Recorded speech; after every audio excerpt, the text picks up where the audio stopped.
Hello students, I am sure that you all are prepared now for your half yearly exams.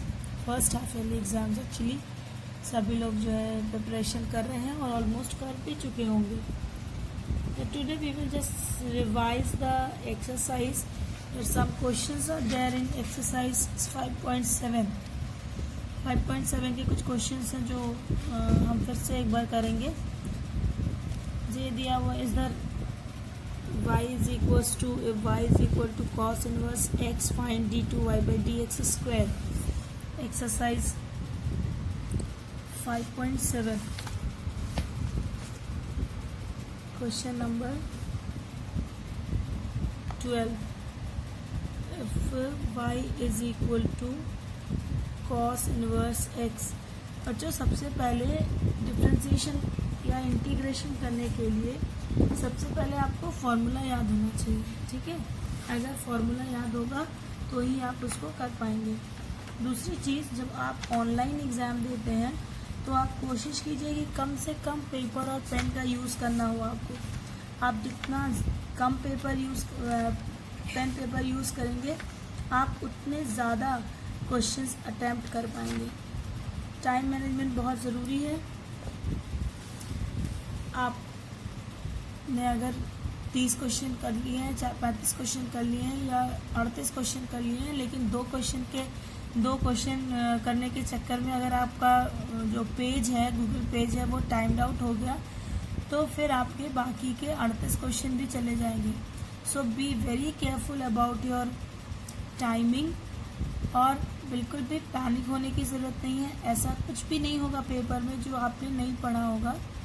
पढ़ा है, book पढ़ना है, जो side books है उससे प्रैक्टिस करनी है, बुक पढ़ना है, हर छोटी बड़ी चीज़ का ध्यान रखना है. ठीक है, एनसीईआरटी के पहले जो एक्सरसाइजेस के पहले जो थ्योरी दी होती है, go through that theory also. मुझे लगता है कि सबके पास एनसीईआरटी अब होगी अवेलेबल. और मैं हमेशा कहती हूँ कि एनसीईआरटी के एक्सरसाइज से पहले की जो थ्योरी दी होती है वो थ्योरी बहुत इम्पोर्टेंट और बहुत हेल्पफुल है उसको पढ़ना. तो और प्रैक्टिस अगर आपकी अच्छी है तो डिफ्रेंशिएशन, मुझे लगता है कि अगर आपने जितने दिन ये वीडियोस आप देख रहे हैं डिफ्रेंशिएशन के और आपने अगर प्रैक्टिस की है तो अब डिफ्रेंशिएशन आप बिना पेन पेपर के कर सकते हैं, बशर्ते कि आपको फार्मूला याद हो. अगर फार्मूला ही नहीं याद होगा तो आप कैसे करेंगे. ठीक है, तो इसलिए आप जितना कम पेन पेपर यूज़ करेंगे उतना ज़्यादा क्वेश्चन अटेम्प्ट कर पाएंगे. अब y equal to cos inverse x का डिफ्रेंशिएशन करना है तो एक तरीका तो ये हो सकता है कि आप dy बाई डी एक्स निकालिए. कॉस इनवर्स x का फॉर्मूला पता है. कॉस इनवर्स x कितना होता है, d by d x of cos inverse x minus 1 upon under root 1 minus x square.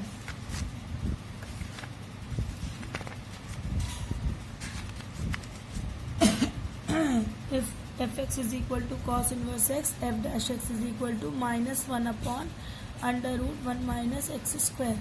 ठीक है, और फिर आप इसे डबल डिफ्रेंशिएट करें तो ये चूँकि फ्रैक्शंस में है, स्क्वायर रूट में है, थोड़ा डिफिकल्ट हो सकता है ना, कैलकुलेशन बढ़ जाएगा. हम यहाँ पे ट्रिग्नोमेट्रिक फंक्शन के इनवर्स फंक्शन की प्रॉपर्टीज़ को यूज़ करके और तब डिफ्रेंशिएशन करेंगे.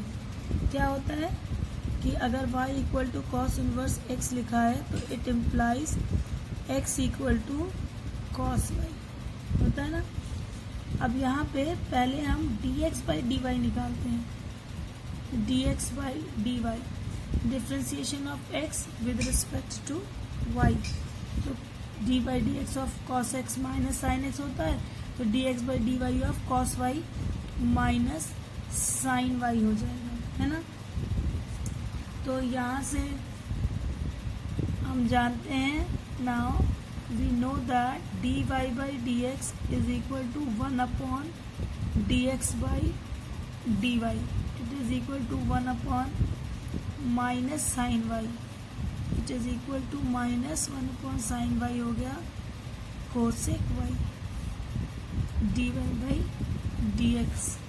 ठीक है, is equal to minus cosec y. तो क्या हो जाएगा ये d2y by d x square, मतलब d by d x of dy by d x. It is equal to minus d by d x of cosec y, है ना। तो ये होता है माइनस, और कोसेक वाई का डी बाई डी एक्स करेंगे तो minus cosec y into cot y into d y by d x, क्योंकि वाई है यहाँ पे और हम डिफ्रेंशिएट किसके टर्म में कर रहे हैं, हम डिफ्रेंशिएट कर रहे हैं एक्स के टर्म में, है ना। तो माइनस साइन पहले से ही है, cosec y into cot y d y by d x is equal to minus minus plus हो जाएगा, cosec y into cot y into d y by d x की वैल्यू है minus cosec y. So it is equal to minus cosec square y into cot y d two y by d x square. It is your answer. Okay, तो इस तरह से आप cos second order derivative निकालते हैं। या question number 9 है same exercise का, y is equal to log of log x. ठीक है, y is equal to log of log x. तो यहाँ से हम पहले हमें सेकेंड ऑर्डर डेरिवेटिव निकालना है, d two y by d x square की वैल्यू निकालनी है। तो d y by d x पहले निकालेंगे, it is equal to log of log x का 1 upon log x into log x का 1 अपॉन एक्स, है ना। तो ये हो गया, it is equal to 1 upon x log x d y by d x. तो d two y by d x square is equal to d by d x of dy by dx. So it is equal to d by dx of 1 upon x log x, है ना, 1 upon x log x। अब यहाँ पे हम question rule लगाएंगे, denominator x log x into d by d x of numerator minus numerator d by d x of denominator upon denominator का whole square. तो ये हो गया x log x, d by d x of 1 0 होगा क्योंकि constant का differentiation 0 होता है।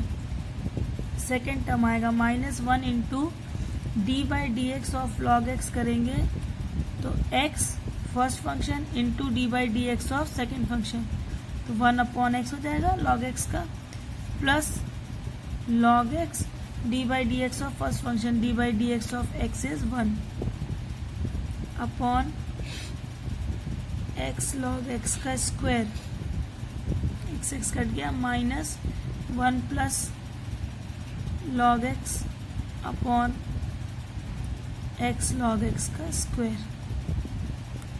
It is your answer. ठीक है, ये आंसर हो गया। एग्जाम्पल्स कर लीजिएगा, एग्जाम्पल्स कोई भी नहीं छोड़ेगा। यहाँ पे कुछ प्रूफ वाले क्वेश्चन है, जैसे 14th वाला है, ये 13th है कि if y is equal to 3 cos log x plus 4 sin log x so that x square y2 means second order derivative d2y by dx square plus x y1 मतलब x into dy by dx plus y is equal to 0। इस तरह के questions में हम क्या करते हैं कि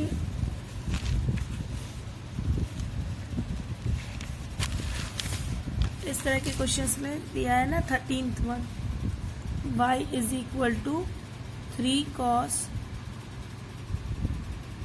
log x प्लस 4 साइन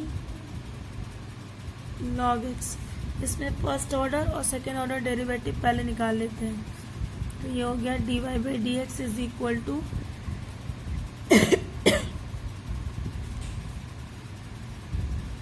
इसका करेंगे तो minus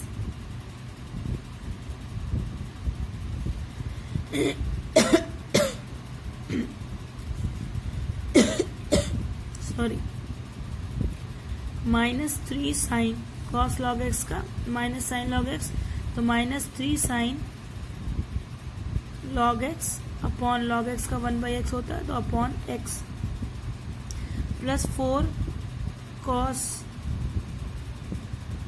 log x upon x, so it is equal to dy by dx को ही हम लिखते हैं y1, so y1 is equal to यहाँ से x कॉमन ले लें तो 1/x कॉमन हो गया, ये हो गया -3 sine log x plus 4 cos log x, x से तो मल्टीप्लाई कर दो, तो x y1 is equal to -3 sine log x plus 4 cos log x। अब जो प्रूफ करना था उसका हमें एक टर्म मिल गया, x y1 की वैल्यू मिल गई। अब हम x² y2 निकालेंगे, ठीक है। y2 मतलब d2y by d x square, इसको इक्वेशन 1 कर दो। इसे फिर से डिफरेंशिएट करते हैं, differentiating equation 1 again with respect to x, ठीक है, x के रिस्पेक्ट में। तो क्या होगा, यहाँ पे दो फंक्शन के प्रोडक्ट के फॉर्म में है, तो first function x into d by d x of y1 मतलब dy by d x plus y1 मतलब dy by d x into d by d x of x is equal to, इधर करेंगे तो ये हो जाएगा -3 साइन लॉग एक्स का cos log x upon x, और यहाँ पे प्लस और कॉस वाला माइनस आएगा तो plus into minus -4 sine log x upon x।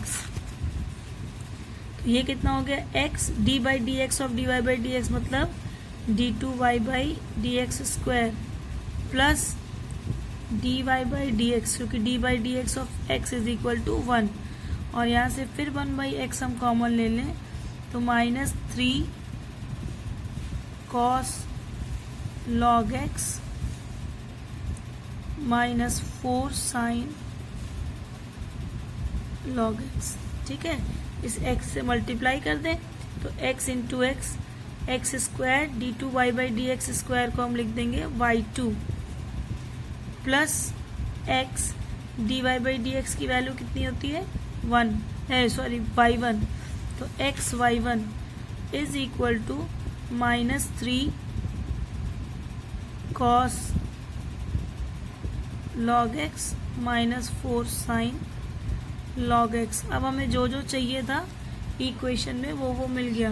Equation का LHS क्या है, LHS है x² y2 plus x y1 plus y, इसको बराबर 0 प्रूफ करना है। x² y2 plus x y1 की वैल्यू हमारे पास है -3 cos log x, है ना, इस इक्वेशन से। इक्वेशन 2, तो -3 cos log x -4 sin log x, और प्लस करेंगे इसमें y की वैल्यू दी गई थी +3 cos log x plus 4 sin log x, है ना, ये y की वैल्यू थी।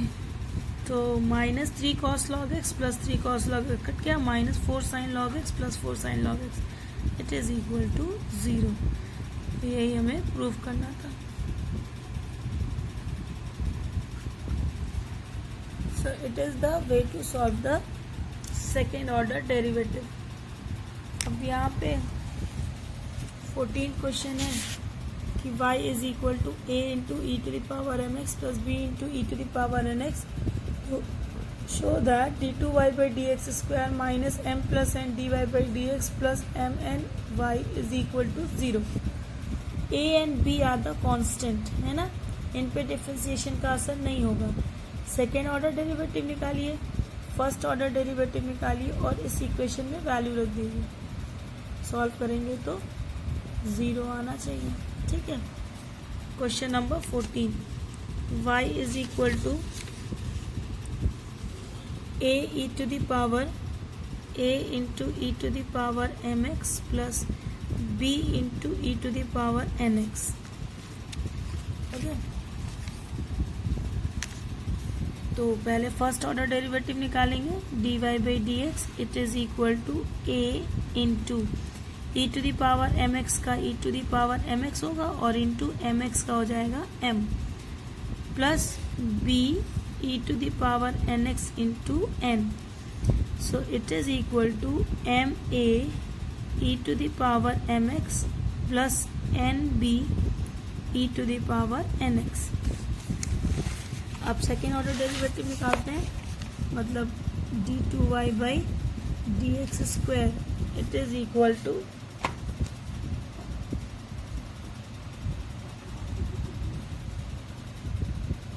M a d by d x of e to the power M x plus n b d by d x e to the power N x, d by d x of e to the power N x. इसको करेंगे तो फिर ये M A और इसका differentiation करेंगे तो ये हो जाएगा e to the power M x into m plus n B E to the power N x into n. So it is equal to m square A E to the power M x plus N square B E to the power N x. ये d two y by d x square की value हो गई। हमें equation कौन सा prove करना था? Equation था show that d two y by d x square plus m plus n d y by d x plus M n y is equal to 0। LHS लेते हैं, d two y by d x square plus m plus n d y by d x plus M n y it is equal to d two y by d x square की value m square A E to the power M x plus N square B E to the power N x plus m plus n into d y by d x की value थी m a E to the power M x plus n B E to the power N x plus M n into y की value थी a into e to the power M x plus b into e to the power N x. अब इसको हम solve करते हैं। Solve क्या करना है, बस केवल इसका ओपन कर देना है, इसको क्या कहते हैं, ब्रैकेट्स को। It is minus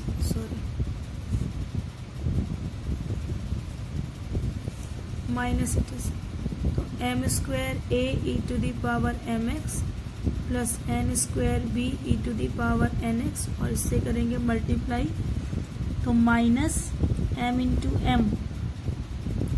M square A E to the power M X minus M N B है ना, एम से इसमें मल्टीप्लाई करेंगे E to the power N X, again minus N से करेंगे तो M N A E to the power M X minus N square B E to the power N X, और इससे करेंगे मल्टीप्लाई तो plus M N A E to the power M X और plus M N B E to the power N x. अब M square A E to the power M X ये cut गया, N square B E to the power N x ये cut गया, minus M N B E to the power N x ये दोनों cut गया, minus M N A E to the power N X cut गया, is equal to 0 equal to R H S. So these are so simple. ठीक है, यहाँ भी y1 y2 y1 जो लिखा है ये सेकेंड ऑर्डर डेरिवेटिव के लिए है, y2 मतलब d2y by d x square और y1 मतलब dy बाई डी एक्स।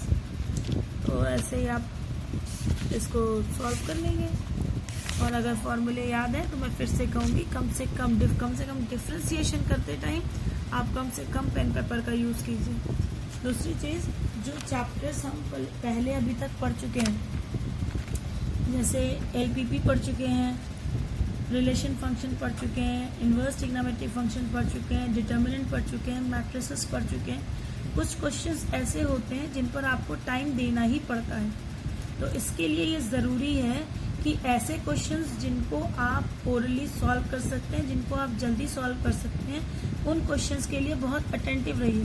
क्योंकि जब आप मार्क्स इक्वली जब आप टाइम इक्वली डिस्ट्रीब्यूट करते हैं सारे क्वेश्चंस को, तो जब आप कहीं से कुछ टाइम बचाएंगे तो कहीं पर आप उसे किसी क्वेश्चन में ज़्यादा टाइम दे पाएंगे। ठीक है, चैप्टर्स वही हैं, बहुत ज़्यादा पैनिक होने की ज़रूरत नहीं है, मैं फिर से कह रही हूँ।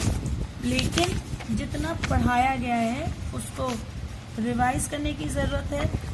रिलेशन फंक्शन में बाइनरी आप में नहीं था तो मैंने बाइनरी आपके एग्ज़ाम में भी इंक्लूडेड नहीं है। कॉम्पोजिशन ऑफ फंक्शन नहीं था तो कॉम्पोजिशन ऑफ फंक्शन भी इंक्लूडेड नहीं है।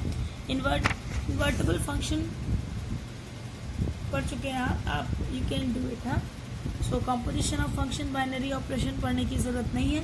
इन्वर्स ट्रिग्नोमेट्रिक फंक्शन में बहुत बेसिक चीज़ें जो आपकी कोर्स में है वो पढ़ने की ज़रूरत है।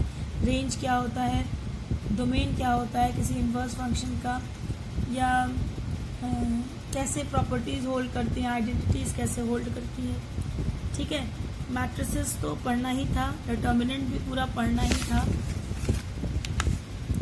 कॉन्टिन्यूटी एंड डिफरेंशिएबिलिटी जितनी फटाफट जितने फास्ट आप किसी पॉइंट पे कॉन्टिन्यूटी या डिसकॉन्टिन्यूटी चेक कर पाएंगे उतना जल्दी आपका क्वेश्चन होगा। और उसके बाद डेरिवेशन में से आप अच्छे से अगर आपने प्रिपेयर किया है तो आप बहुत सारा टाइम बचाकर और उसे कॉन्टिन्यूटी और डिसकॉन्टिन्यूटी पर दे सकते हैं, आप डिटर्मिनेंट पे दे सकते हैं। रिलेशन फंक्शन से टाइम बचाकर, एलपीपी से टाइम बचाकर, डिफ्रेंसिएशन से टाइम बचाकर आप ऐसे क्वेश्चंस को टाइम दे सकते हैं जिनको कि आपको सॉल्व करना ही पड़ेगा। So be very attentive, be ready with your paper and pen and do your paper very sincerely. Sister always said ना कि you are the best judge of yourself. कोई देख रहा है नहीं देख रहा है, God सबको देख रहा है. So be very genuine, be very honest and be very sincere during your examination. So all the very best for your examination. Goodbye.